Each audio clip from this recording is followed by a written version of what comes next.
ngayon lang tayo nakapag gawa ng video dito sa ating YouTube channel. And hello everyone! Ayan, na-miss ko po kayong lahat. So, um, matagal pa akong hindi nakapag-post ng video dito sa aking channel sa YouTube kasi busy po yung aking live. Ayan, at for today's video po ay natutuwa lang po ako na i-share sa inyo kung ano yung kaganapan for today. So, blessing mula kay Lord ang lahat-lahat ng mga binibigay sa atin or natatanggap natin. Hindi natin expected na may mga taong nakaka-appreciate sa atin kahit sabihin man natin na minsan ma-attitude tayo. But, nandiyan si Lord. Alam niyang may mga taong nakaka-appreciate kung maganda yung ginagawa natin sa kapwa. Kung naman pagbigay tayo sa kapwa, hindi pala natin talaga kailangan hilingin or hindi na natin kailangan isipin na yung mga binibigyan natin is makakabalik rin ang bigay sa atin or yung binibigyan natin makakabigay din sa atin kapag pag may time sila or may mga kailangan sila.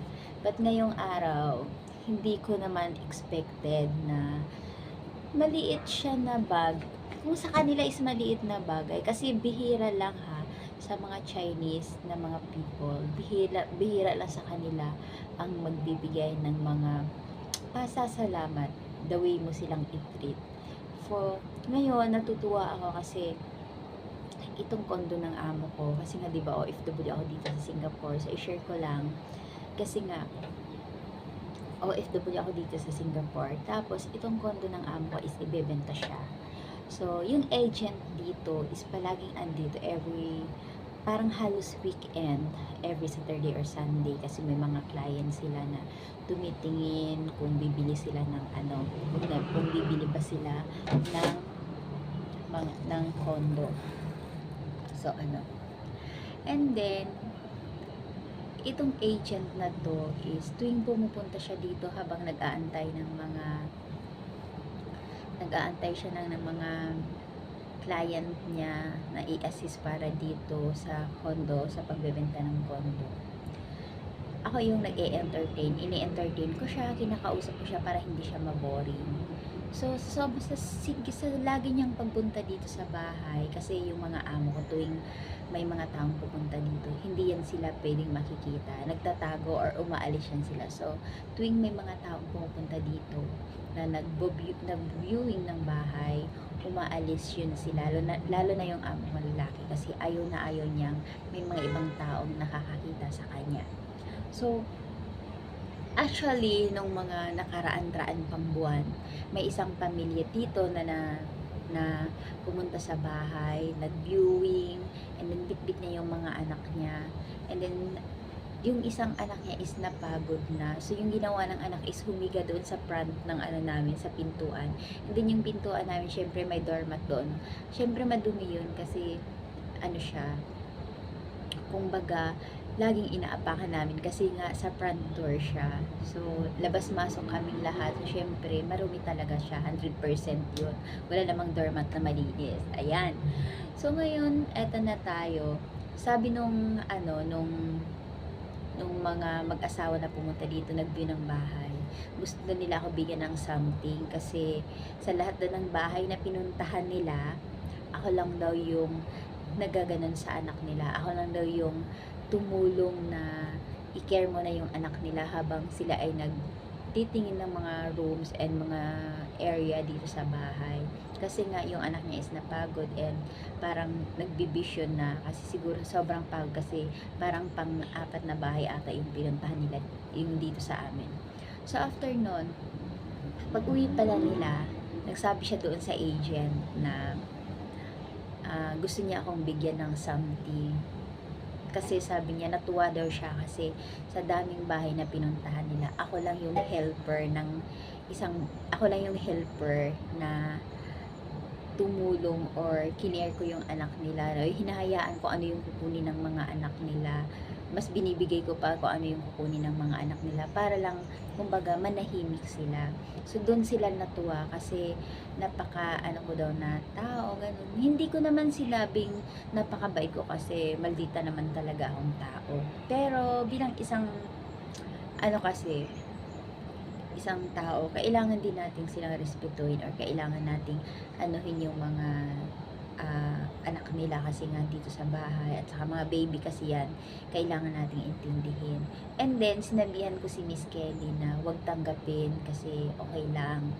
Kasi, hindi, yun lang naman yung pagpunta nila dito at ganun naman siguro yung gagawin natin kahit ano, kasi baby yun, mga bata yun. So, yung mga anak yan nilaro ko. So, kaya siguro na-appreciate nila. Pero, na-appreciate nila, nagpapasalamat na ako doon kasi na, ano nila, na inano ko yung anak nila habang nagbo-views nila dito sa bahay. And then, ito namang agent, hindi ko naman akalain na na-appreciate niya rin yung mga ginagawa ko kasi tuwing andito siya, kinakausap ko siya. Dito talaga, itong area na to. Ayan. Itong area na to, dito. Kasi sa labas to, kung saan ako nagsasampay ng mga damit.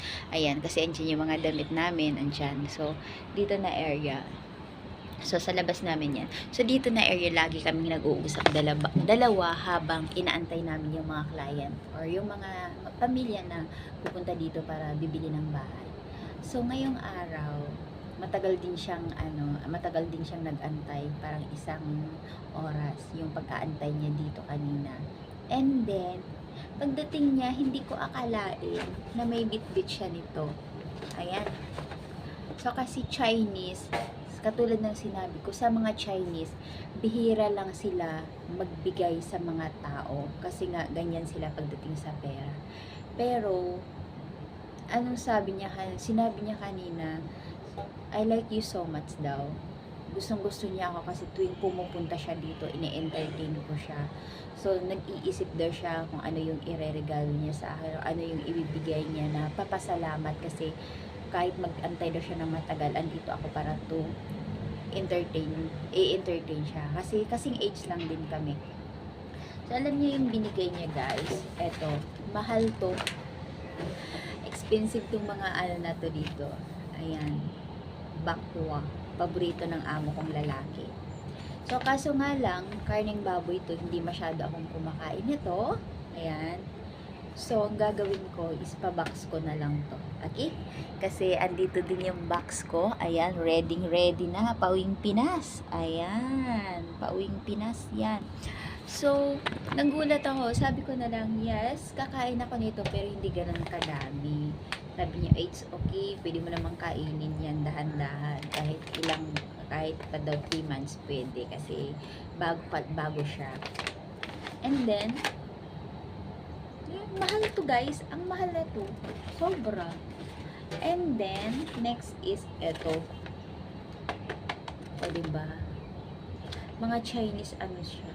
Ang mahal nito, guys. Tapos, itong isa kanina, kinain ko na sobrang sarap. So, kasi sa dito na ano kasi, mahal kasi itong mga ano na to dito, bibilhin. Kasi nga Chinese ano siya.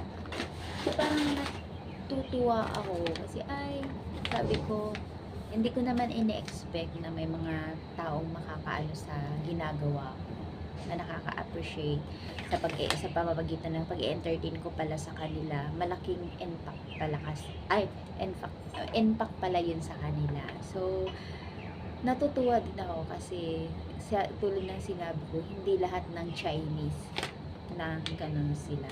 So, kaya, ayun, kahit sabihin man natin na nagbibigay tayo sa mga mahal natin sa buhay, wala silang maibalik sa atin, pero may mga ibang taong ginagamit si Lord para bibigyan tayo ng mga, alam mo yung maliit na yung sabi nilang maliit na bagay, pero para sa atin napaka malaking bagay na yun kasi hindi mo ini-expect kasi yung bibigay sa iyo ng tao, 'di ba? Yung may kusang bibigay sa iyo na hindi mo naman akalain, na hindi mo naman hiningi, na kumbaga yung out ka sa mga na kaya na pala nitong magbigay kasi ay kaya niya, na-appreciate niya pala yung ginagawa ko na ganun lang. Kumbaga, normal naman yun sa ating mga Pinoy, na i-entertain yung mga bisita natin. Sila kasi dito hindi ganun.